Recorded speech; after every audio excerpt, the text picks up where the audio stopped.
Kadaama TV tulina Kadaama wano bamuyita Shadia Nakagwa ali Oman nga yeetaaga obuyambi. Agamba ayita mu mbeera etali nnungi, mulwadde, teyeewulira bulungi, ate buli wagamba mama okubeera nga bamuwa eddagala bamuleetera buleetezi Panado. Panado mukimanyi nti no painkiller, terina kyejjanjaba, bejjawo bujja bulumi.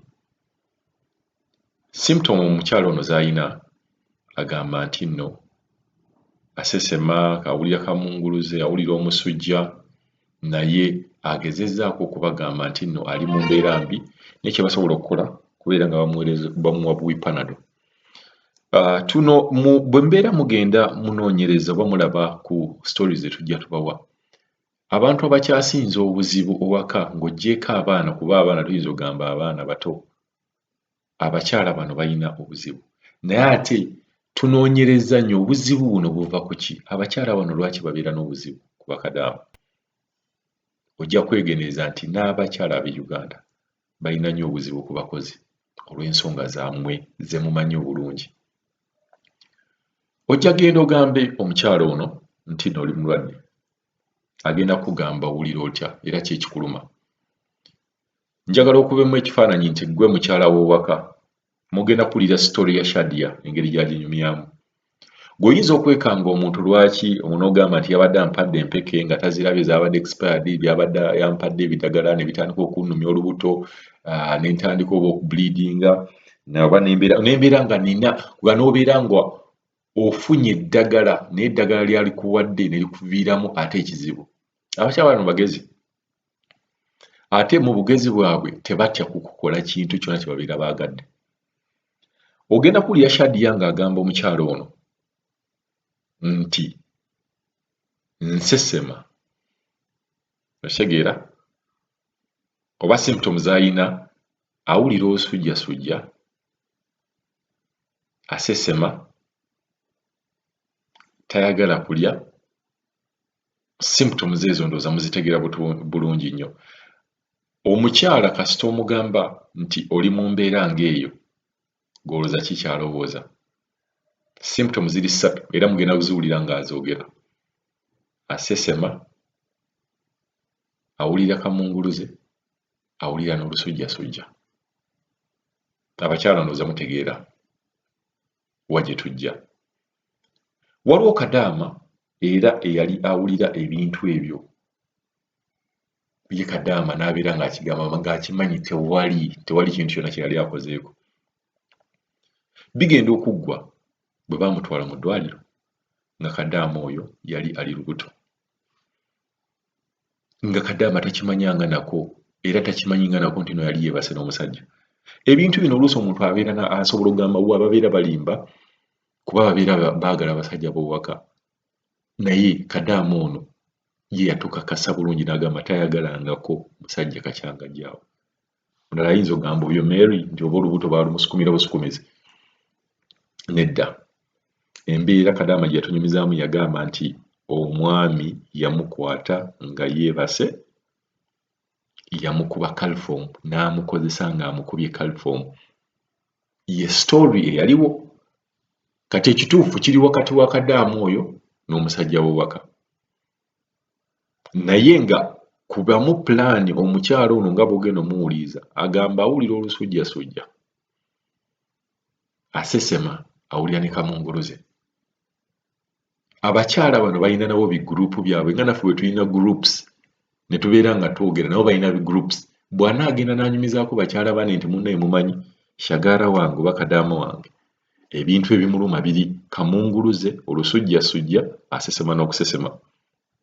Amagezi ge banaamuwa gayinza okubeera nga si malungi. Katusooke tuwulirize Kadaama ono engeri gy'alaajanamu n'embeera gy'alimu. Yakutte n'amaloboozi gennyini nga bo bamugamba oyo Panado. Ate ekigwewuunyisa ono agamba nti no Nansi.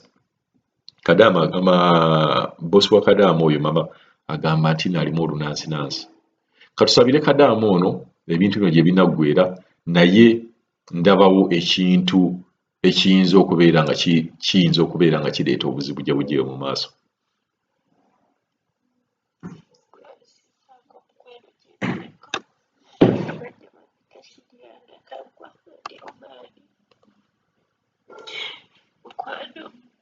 nonyeza mpaka lwe nfunye enamba yo kwa bulijjo nkunoonya.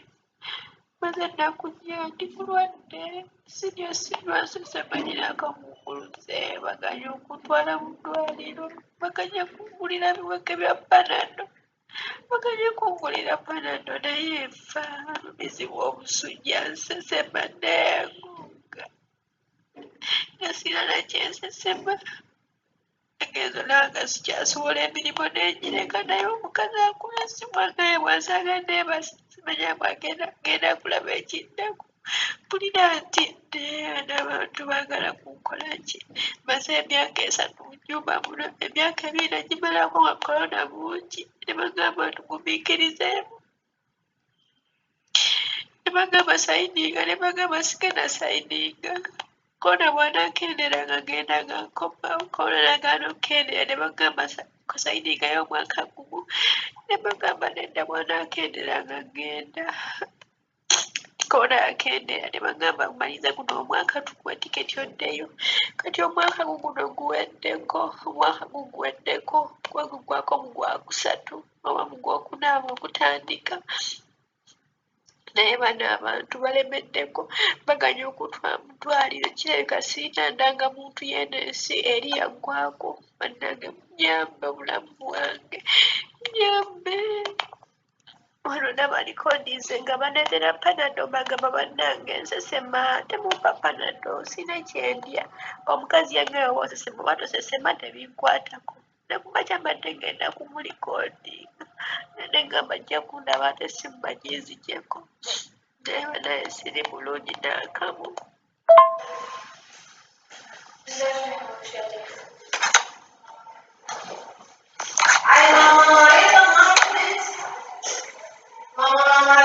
You brought him also for the meeting. Sima, you brought also for the meeting. Huh? For the meeting you brought.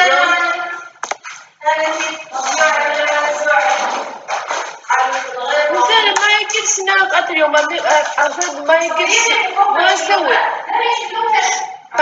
Panadol, fevers for Panadol.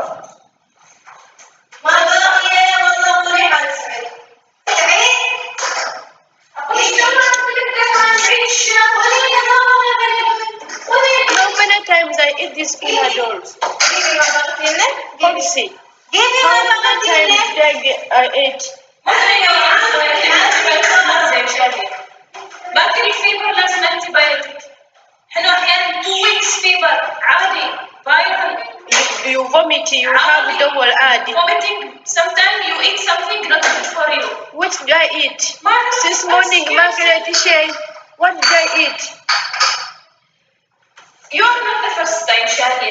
When you are sick, you but remember, you're a nurse. Huh? You're a nurse, but you don't use your responsibility to a sick person. It's amazing. What? It's amazing that you're a nurse. The recommendation you can give someone a sick. Subhanallah. In your hospital, you just give someone medicine without a checkup. Sometimes 2 weeks fever and baby, not big. You don't check. Only alone. You just don't a check. Because of 5 fever. You just give them without check.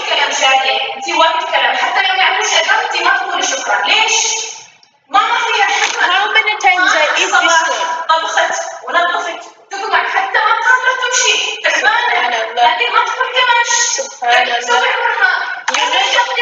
You know the meaning of vomiting. You know from every morning you vomit without anything. You just force yourself. ما يقدر المستشفى. أنا كمان vomiting ما أقدر.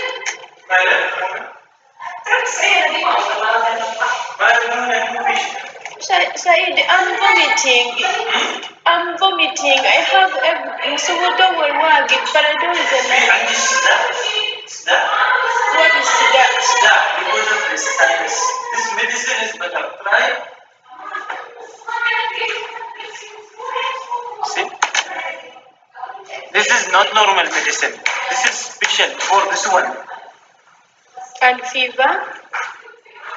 This one for fever headache, and this one. If it is climate change, you will get infection here, then you will get headache. You have headache this side, right? Yeah, this one.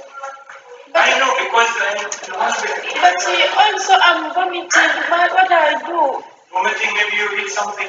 No, I didn't eat anything. Since morning, this is only ash I want to eat. But every time I force myself to vomit. Okay, you take this medicine. You will be okay. Inshallah.